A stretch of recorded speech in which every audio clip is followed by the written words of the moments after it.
श्री शिव पुराण रुद्र संहिता द्वितीय सती खंड अध्याय 18। दक्ष यज्ञ का समाचार पा सती का शिव से वहां चलने के लिए अनुरोध। दक्ष के शिवद्रोह को जानकर भगवान शिव की आज्ञा से देवी सती का पिता के यज्ञ मंडप की ओर शिव गणों के साथ प्रस्थान।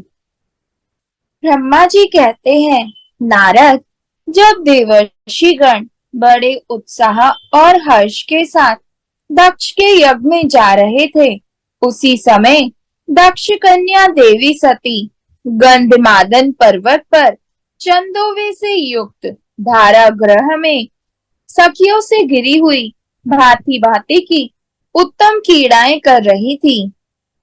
प्रसन्नता पूर्वक कीड़ा में लगी हुई देवी सती ने उस समय रोहिणी के साथ दक्ष यज्ञ में जाते हुए चंद्रमा को देखा। देखकर वे अपनी हितकारिणी प्राण प्यारी श्रेष्ठ सखी विजया से बोली, मेरी सखियों में श्रेष्ठ प्राण प्रिय विजय, जल्दी जाकर पूछ तो आ, ये चंद्रदेव रोहिणी के साथ कहाँ जा रहे हैं।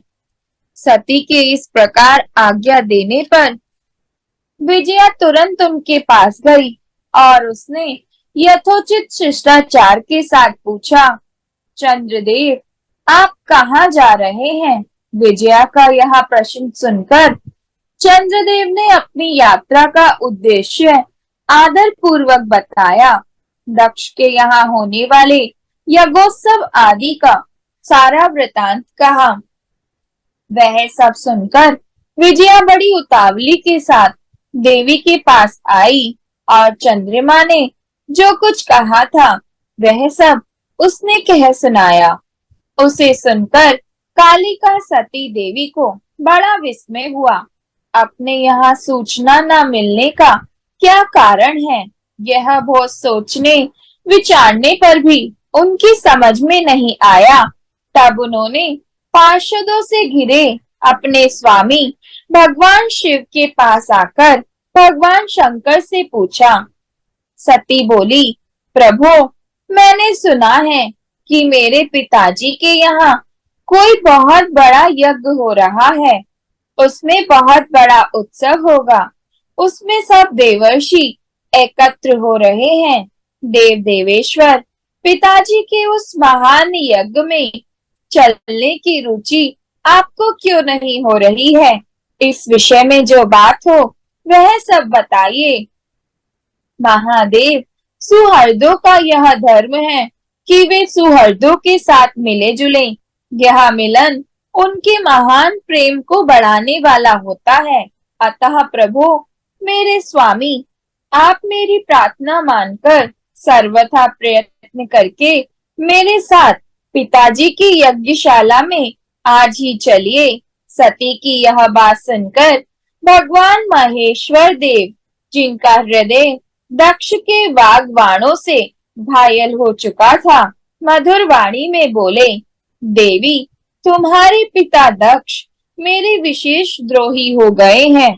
जो प्रमुख देवता और ऋषि अभिमानी, मूढ़ और ज्ञान शून्य हैं, वे ही सब तुम्हारे पिता के यज्ञ में गए हैं। जो लोग बिना बुलाए दूसरे के घर जाते हैं वे वहां अनादर पाते हैं, जो मृत्यु से भी बढ़कर कष्टदायक है। अतः प्रिय, तुमको और मुझको तो विशेष रूप से दक्ष के यज्ञ में नहीं जाना चाहिए, क्योंकि वहां हमें बुलाया नहीं गया है। यह मैंने सच्ची बात कही है। महात्मा महेश्वर के ऐसा कहने पर सती रोष पूर्वक बोली, शंभो, आप सबके ईश्वर हैं, जिनके जाने से यज्ञ सफल होता है, उन्हीं आपको मेरे दुष्ट पिता ने इस समय आमंत्रित नहीं किया है। प्रभु, उस दुरात्मा का अभिप्राय क्या है, वह सब मैं जानना चाहती हूँ। साथ ही वहां आए हुए संपूर्ण दुरात्मा देवर्षियों के मनोभाव का भी मैं पता लगाना चाहती हूँ। अतः प्रभु, मैं आज ही पिता के यज्ञ में जाती हूँ। नाथ महेश्वर, आप मुझे वहां जाने की आज्ञा दे दें। देवी सती के ऐसा कहने पर सर्वज्ञ, सर्वद्रष्टा, सृष्टिकर्ता एवं कल्याण स्वरूप साक्षात भगवान रुद्र उनसे इस प्रकार बोले। शिव ने कहा, उत्तम व्रत का पालन करने वाली देवी, यदि इस प्रकार तुम्हारी रुचि वहां अवश्य जाने के लिए हो गई है, तो मेरी आज्ञा से तुम शीघ्र अपने पिता के यज्ञ में जाओ। यह नंदी वृषभ सुसज्जित है। तुम एक महारानी के अनुरूप राजोपचार साथ ले सादर इस पर सवार हो बहुसंख्यक प्रमथ गणों के साथ यात्रा करो। प्रिय, इस विभूषित वृषभ पर आरूढ़ हो। रुद्र के इस प्रकार आदेश देने पर सुंदर आभूषणों से अलंकृत सती देवी सब साधनों से युक्त हो पिता के घर की ओर चली। परमात्मा शिव ने उन्हें सुंदर वस्त्र, आभूषण तथा परम उज्जवल छत्र, चामर आदि महाराजोचित उपचार दिए।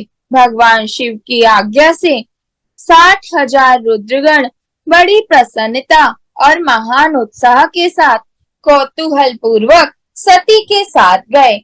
उस समय वहां यज्ञ के लिए यात्रा करते समय सब और महान उत्सव होने लगा।